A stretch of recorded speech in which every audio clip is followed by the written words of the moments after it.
যখন অহংকার আসে তখন অসম্মান আসে, কিন্তু নম্রতার সাথে প্রজ্ঞা আসে।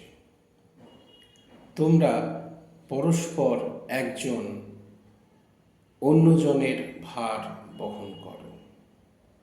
যে দিনহীনকে পরিহাস করে সে তাহার নির্মাতাকে টিটকারি দেয়।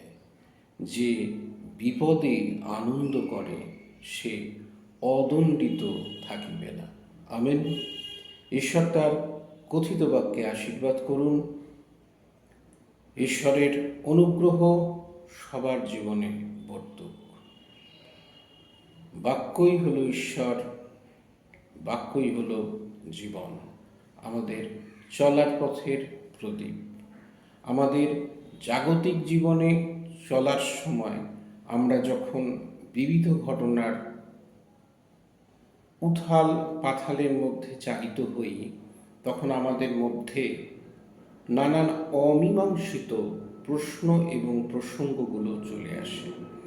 কিন্তু আমরা যখন থিওলজির দিকে তাকাই, আমরা যখন শাস্ত্রের দিকে তাকাই, তখন আমরা বাস্তবকে বুঝতে পারি এবং সেগুলোকে বুঝতে পেরে আমাদের সজ্ঞা, আমাদের বোধ সেই দিকে চালিত করে এবং প্রত্যেকের জীবন হয়ে উঠুক নবীন ছন্দে আলোময়।